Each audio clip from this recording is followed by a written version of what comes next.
Hello, everyone. Thank you and welcome back to Otaku Talk. I'm OD, and let's get this started reviewing One Piece 983. We have a lot going on, and I'm excited to talk about it. First of all, before we get into the deep of it, let's talk about the cover page. And for those of you that don't, I highly recommend checking out the cover pages.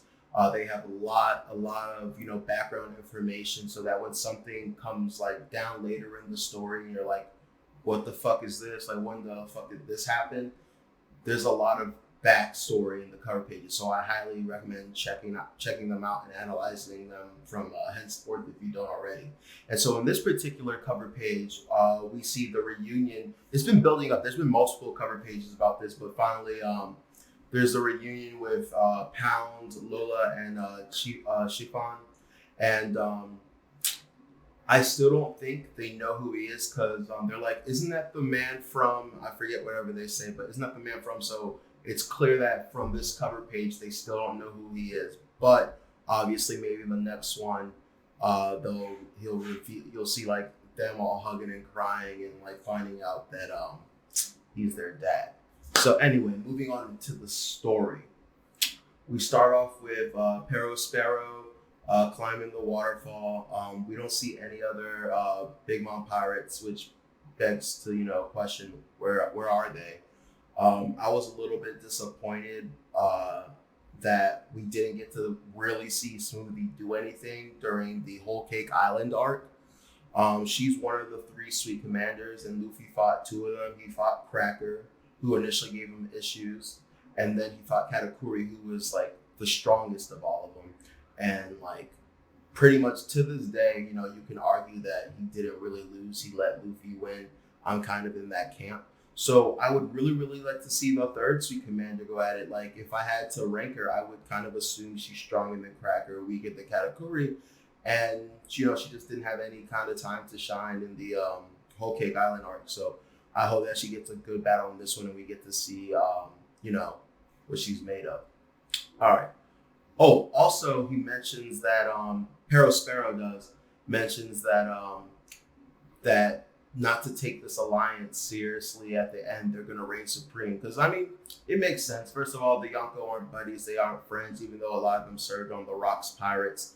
A lot of times pirates do what they gotta do, and that's just ally up in order to take care of a threat.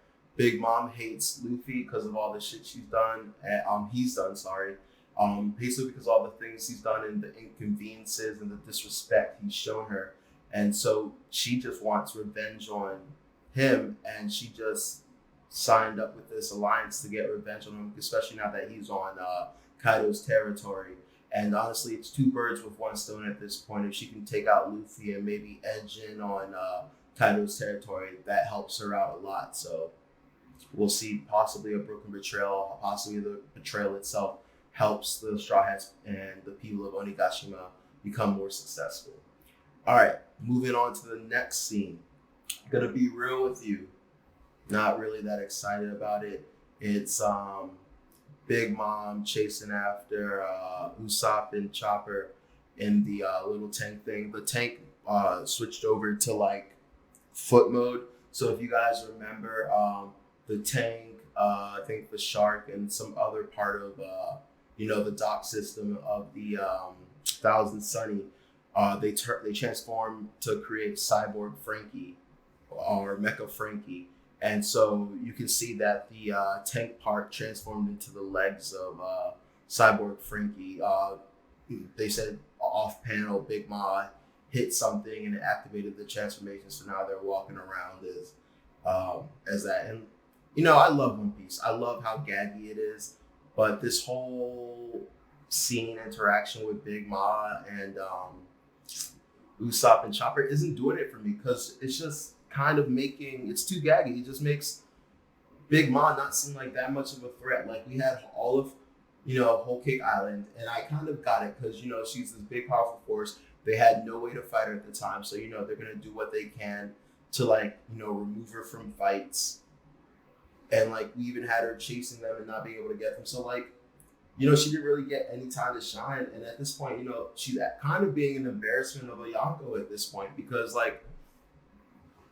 she hasn't truly done shit to like the main characters or anything like that. And like the fact that she's unable to catch them, and like no offense to them, Usopp and Chopper, like lower tier Straw Hats, and the fact that like this BS chase is happening. I don't know. It reflects, in my opinion, poorly on her as a Yonko. And maybe there's more to it, but like I don't know. It's bothering me. It's blowing me a lot. We have the confrontation with Zeus, Prometheus, and Nami. And honestly, by the way, I want to do a quick sidebar. Something cool that I thought about that like I don't really know if I'm gonna put into a different video or make a particular video about this, but you know how like Luffy is the Sun Wukong in the series, like he's based on Sun Wukong. A lot of anime characters like Goku are based on Sun Wukong, and like one of the three big things about Sun Wukong are he has shadow clones. That's not really a thing in One Piece, except for the time that the one of Big Ma's daughters made clones of him using the mirror fruit. But one thing I thought was super cool was in the Sun Wukong, lore, he has a staff that can exponentially like increase. And so I thought that's cool because like Luffy, he doesn't have a staff, but his body does that. So I thought that was cool. And then the reason that I bring that up is because he also had a flying cloud that he traveled on. And we saw earlier that Big Ma used Zeus to travel on. So I think it'd be really cool if later on in the series we see Luffy ride Zeus into battle. Particularly, I think he'll do it when they go to Merijua, the Holy Land, because Sun Wukong was all about like going and defeating the gods. Luffy is God's worst enemy. Sun Wukong was God's worst enemy. So I think it'd be cool if we have a scene where he's like riding up on his cloud towards Merijua, just bow off the cloud. So anyways, sorry about the quick segue. Something I was thinking about, I wanted to put out. We also have, Sanji being Sanji. I gotta go rescue the bitches, Sanji being Sanji. That's all I can say about it. Even though one changes, he's not like, oh, I'm gonna go save the girls, and like, heart out his eyes, whatever. Like he had the ciggy in his mouth, just like I can't. He was on his chivalrous Sanji mode, so that was kind of weird. It kind of seemed like maybe there's more than meets the eye there. Maybe he knows something. It just seemed more than pervy Sanji. It seemed like something was going on. And I hope that it comes into fruition later because historically, what prostitutes were really, really known for, besides, obviously their work, was they were good keepers of or acquirers of information and secrets. So maybe Sanji helping them out is going to, give him the ears of Onigashima and like secrets and stuff that'll help the crew out later. Speaking of which, breaking down all these different people going somewhere, this is what I like to refer to as the best worst part of One Piece. So like I said before, we're at the Fire Festival. This is where like we are right now climbing to the climax. And the thing that sucks is when you have all these diverse and separate storylines going on, and you have someone as detailed as Oda, it just sucks because I'm telling you right now, we're going to be at this for months. He's going to have to spend time shooting off and leaving and coming back to all these different storylines until they all culminate into this big, amazing climax. Now, don't get me wrong. It's not that I hate it. I hate the wait. It's like, a kid waiting on like some candy. Like, I know the payoff is going to be there, but until we get there, oh my God, it's going to be not a struggle because, there's going to be cool individual fights and stuff. But, there's going to be parts where it branches off and we want to quote unquote get back to the main action. But like I said, I've never, ever been disappointed. I've never, ever been disappointed when Oda does that. I'm impatient, yes, but disappointed, never. And that brings me to another point I want to mention. I'll breeze over it. I don't think One Piece is meant to be purely enjoyed on one read through. Is that to say that it can't be? Absolutely not. I'm just saying that I think One Piece's true worth will be seen once you read everything, once you know everything, and then go back and read it. Because then you go back and read it with a fresh mind, uh, fresh eyes, because you can use the information you learned at the end to start being like, oh snap, he really set that up here. He set that up here because, like, as we know, something Oda might say in chapter 1 or chapter 100 might not become relevant to chapter 500 or chapter 1000. And that's another reason I think Oda, aka Goda, is one of the goats, the greatest to ever fucking do it. Moving on, man, they're doing my boy Momonosuke so dirty right now. They pretty much have him crucified on this X in front of the stage, and I'm just laughing just because, not at his pain, just the fact that, like, the way they have him pinned up, you can't miss him. The moment Luffy shows up and sees that, it's going to be all hell, and I do not envy anyone in that room. It's really, really messed up what they're doing to him. And, you know, they're making him a martyr. And another thing I like about him being the center of attention, you can't miss him, is something Mr. Morge said in one of his videos. Every time Luffy and the Straw Hats dismantle a government, dismantle a pirate society, they don't just do it in the secret. It has to be in front of everyone. It has to be in front of the townspeople. It has to be in front of the villagers, because that's the real power. The villagers who have been, who have been succumbed to all, like, just the suffering and misfortune, they have to bear witness to the dismantlement, the crumbling of the current system, and the birth and rise, the dawn, if you will, of the new system. And so I can't wait till they see that. They see the son of their old lord there, and then, the revenge taking, the rebirth of their nation. Something really cool to see was Zoro was struggling with a lot of the gifters, which at first I was like, how is he struggling with these guys? They're using Conqueror's Haki. I know he hasn't really used Conqueror's Haki. He definitely has that shit. But, like, I was like, yo, slash, take them all out. But the fact that he can't do that means that these guys are capable fighters, which, if you think about it, makes a lot of sense. They all seem to be all former captains and pirates that just gave up on their dreams. So at some point, they were all New World pirates that all wanted to be Pirate King. And then, Kaido shut them down. They gave up on their dream. And, One Piece is all about dreams, even from Luffy to Blackbeard. It's all about dreams. Just the ways people go about achieving their dreams are different, but it's all about dreams. And there are many times where people have laughed at Luffy's dream or tried to talk him out of it or placate him or whatever. But, like, Luffy has the strongest will. That's why I think he'll have the strongest haki. He just has that willpower to never give up, to never stop. And, a lot of times people think Luffy is stupid for, like, getting to situations he has no business in, being in, no hope or chance of winning. But it's just, once again, it goes back to that willpower thing, because, you never, how they say you never know until you try? Luffy is the epitome of that. Like, don't tell me I can't do something until, I fail at it. And then once I fail at it, I'm going to keep doing it. And that's something I really admire and respect in MCs and just people in general, just tenacity. Tenacity is a really nice thing to have, because, we live in a hard, cruel world, and it's very easy to just give up on things that are hard. But it's, I don't know how to explain it, but it's a real thing when you can just, after adversity, just, fight through your adversity. And, it's an awe-inspiring thing. So, all these captains are just people that, saw Kaido as this, like, unsurmountable peak, this barrier, and they just said, fuck it, and succumbed to fear, succumbed to despair, and are now, his underlings. And it just kind of makes sense that, Zoro's having trouble with them, because, like, back in their heyday, they may have been great pirates.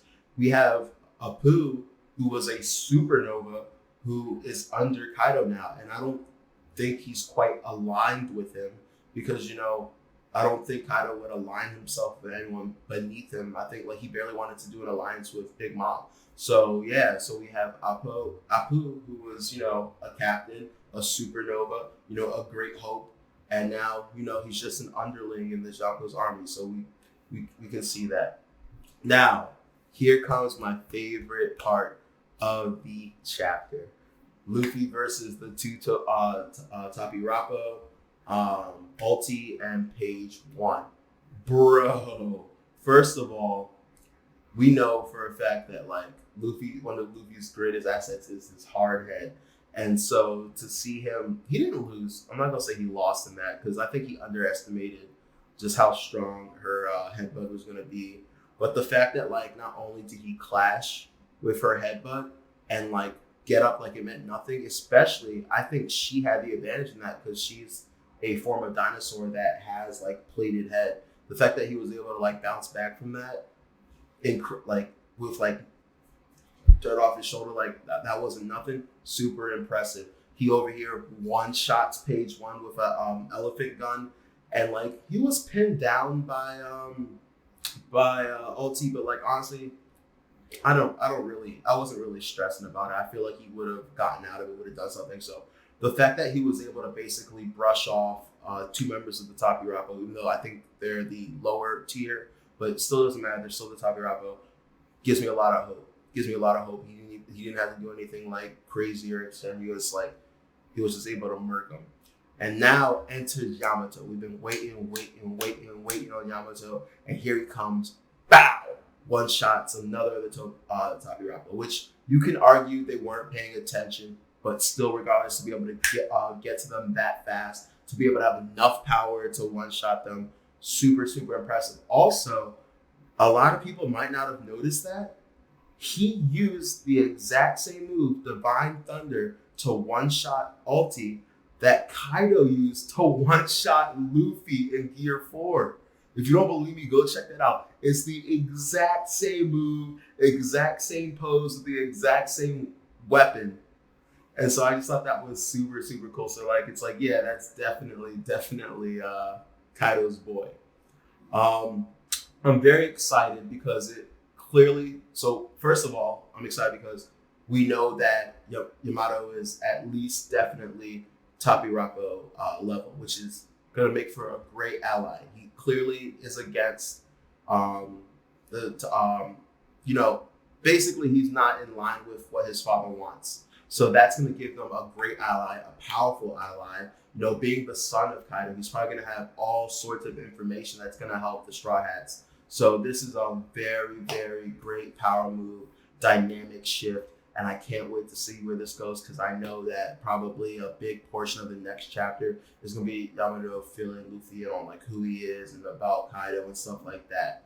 I'm still trying to figure out what's going on with Kaido. So if you guys don't remember, he had a lot of suicidal tendencies and was trying to die. Kind of reminds me of Zareth, like I'm too powerful, no one can kill me, which I really think is weird because like, if you're trying to kill yourself, why not, jump in the ocean? You're a devil fruit user or whatever, but it makes me feel like he either wants to go nobly or he has some kind of idea for his death. Because like if he wanted to go nobly, there was that time that like he fell from Skypiea to the ground and got up. So I'm like, that's not noble if he had died. So maybe he doesn't really want to. Maybe I couldn't tell you, but like we don't really have a lot of backstory on Kaido, and that's something I find suspicious. I also find suspicious that we don't know his exact devil fruit. And so some things, I'm pondering. This isn't really meant to be a theory video, but I might as well just throw them out there. Is we kind of just assumed Kaido is this human that ate, the mythical dragon fruit, dragon model or something like that. Because, that's what it seems like. But, what if, and hear me out, I could be bugging.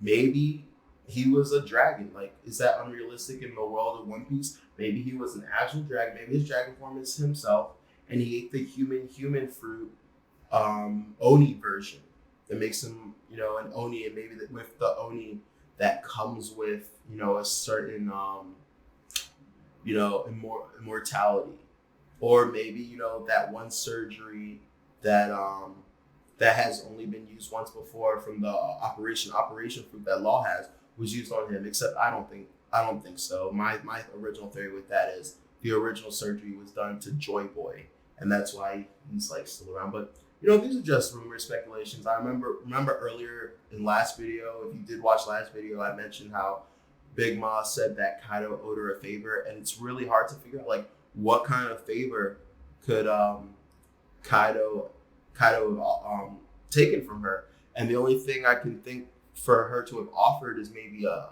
kid for him. And so like whether or not they had the kid together and he's their kid, or I said this before, Yamato might be a homie. Now you're thinking he looks nothing like a homie. He looks human. I don't think he's a homie. So I'm like that. Don't forget that there were the chess pieces that looked pretty human-like, and don't forget there was like Randolph, who was a talking homie that like kind of had a humanoid kind of appearance. So what's to say that Big Ma couldn't take a piece of Kaido's soul, put it inside some kind of human or something else of that sort? I don't know. I'm spitballing. I could be wrong as hell, but you never know. So anyway, that's just interesting. So we have a lot going on. I'm truly, truly excited that the arc is finally speeding up. Like I said, Wano hasn't been boring at all. It's just been slow, and I'm antsy. I've been delaying my gratification for a long time, and that's a personal issue because I think Oda's a great storyteller, and that like all this is just culmination for the climax, and we just have to be patient because when has Oda ever let us down? So anyway, hope you guys liked this video. If you have any constructive criticism, please feel free to leave a comment. Please like and subscribe to my channel. Peace out. Thank you for attending Otaku Talk.